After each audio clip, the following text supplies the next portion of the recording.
আসসালামু আলাইকুম। এখন দেখাবো কিভাবে আপনি মাইক্রোসফট ওয়ার্ডে ছবি বা ফটোর ব্যাকগ্রাউন্ড চেঞ্জ করবেন। সাধারণত কোনো ছবির ব্যাকগ্রাউন্ড চেঞ্জ করার জন্য আমাদেরকে ফটোশপের কাজ জানা লাগে। তো আজকের ভিডিও দেখলে আপনি ফটোশপ ছাড়াই মাইক্রোসফট ওয়ার্ডে বেসিক নলেজ দিয়ে কিন্তু ছবি বা ফটোর ব্যাকগ্রাউন্ড চেঞ্জ করতে পারবেন খুব সহজেই। তো চলুন শুরু করা যাক। তো ছবির ব্যাকগ্রাউন্ড চেঞ্জ করার জন্য আমাদেরকে ইনসার্ট ট্যাবে ক্লিক করতে হবে। এখন আমাদের এই মাইক্রোসফট ওয়ার্ডের পেজে একটা ছবি ইনসার্ট করতে হবে, অর্থাৎ যেই ছবিটার ব্যাকগ্রাউন্ড আমরা চেঞ্জ করব সেই ছবিটা আমরা নিয়ে আসবো। এখন পিকচারে ক্লিক করব। এখান থেকে আমার ডেস্কটপে একটা পিকচার রাখা আছে। এখন এই ছবিতে ক্লিক করার পর ইনসার্টে ক্লিক করবেন। এরপর দেখবেন মাইক্রোসফট ওয়ার্ডে ছবিটা চলে আসবে।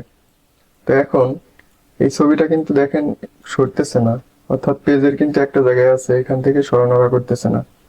তো এর জন্য আপনাকে যেটা করতে হবে, ছবিতে ক্লিক করবেন।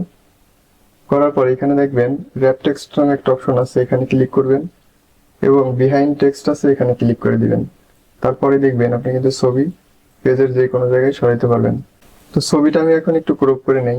এর জন্য ছবিতে ক্লিক করার পর এখানে ক্রপ অপশনে ক্লিক করবেন। তো এরপরে দেখেন ক্রপ অপশনে ক্লিক করার পর দেখেন আমাদের কিন্তু ছবির চারপাশে ক্রপের যে চিহ্নটা সেটা কিন্তু এখানে শো করতেছে। তো আমরা এখানে মাউস ক্লিক করে টেনে ধরে এটুকু ক্রপ করে দিব। এখন ক্রপে ক্লিক করলেই এটা কিন্তু ক্রপ হয়ে যাবে। তো এখন ব্যাকগ্রাউন্ড চেঞ্জ করব। এর জন্য ছবিতে ক্লিক করার পর এরপরে এইখানে দেখবেন রিমুভ ব্যাকগ্রাউন্ড নামে একটা অপশন আছে, এখানে ক্লিক করবেন। করার পর দেখবেন আপনার ছবিটা কিন্তু এরকম সিলেক্ট হয়ে যাবে। তো এরপরে আপনি এইখানে দেখবেন মার্ক এরিয়া টু কিপ, এখানে ক্লিক করবেন। করার পর দেখবেন মাউসের কার্সরটা কিন্তু কলমের মতো হয়ে গেছে। তো এখন আমরা যদি এই সাইডটা টেনে এভাবে মাউস ক্লিক করি তাহলে দেখেন আমাদের কিন্তু এটা মার্ক হয়ে যাচ্ছে। এরপরে আমাদেরকে কিপ চেঞ্জে ক্লিক করতে হবে। এরপরে দেখেন আমাদের কিন্তু ছবির ব্যাকগ্রাউন্ডটা এখন চেঞ্জ হয়ে গেছে, অর্থাৎ সাদা হয়ে গেছে।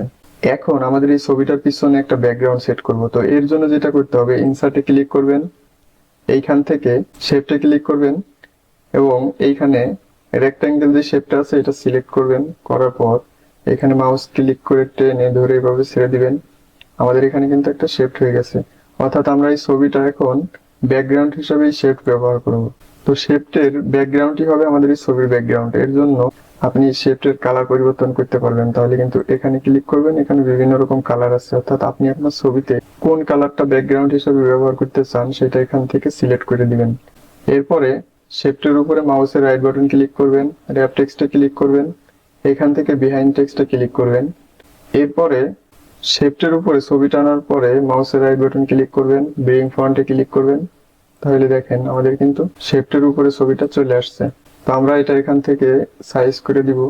এটা খেয়াল রাখবেন যে আমাদের এই ছবির উপরে অর্থাৎ এই অংশটুকু একটু ফাঁকা রাখবেন, যেহেতু আমরা এই দুইটা এখন এক করে দিব, অর্থাৎ আমাদের এই ছবিটা এবং আমাদের এই শেপটা দুইটা কিন্তু এখন এক করে দিব, গ্রুপ করে দিব। তো গ্রুপ করার জন্য কিন্তু এই উপরের অংশটুকু সিলেক্ট করার জন্য একটু ফাঁকা রাখতে হবে। যেমন ধরুন আমি যদি এটা ধরে এখন টান দিই তাহলে কিন্তু আমাদের ছবি আসতেছে কিন্তু ব্যাকগ্রাউন্ড আসতেছে না। তো এর জন্য আমাদের এই ব্যাকগ্রাউন্ড এবং ছবি দুইটা একসাথে গ্রুপ হয়ে থাকবে, এটার জন্য আপনি উপরের অংশটা একটু ফাঁকা রাখবেন, যেহেতু এটা সিলেক্ট করতে হবে। তো এখন কিবোর্ড থেকে কন্ট্রোল ক্লিক করার পর এটা সিলেক্ট করবেন। এরপরে এই যে অংশটা দেখতেছেন আমাদের ব্যাকগ্রাউন্ড হিসাবে আমরা যে শেপটা নিয়েছিলাম ওইটা ক্লিক করে দিবেন। দেখেন আমাদের কিন্তু দুইটা অংশ এখন সিলেক্ট হয়ে গেছে। এরপরে মাউসের রাইট বাটন ক্লিক করবেন, এখান থেকে গ্রুপ করে দিবেন, গ্রুপে ক্লিক করবেন।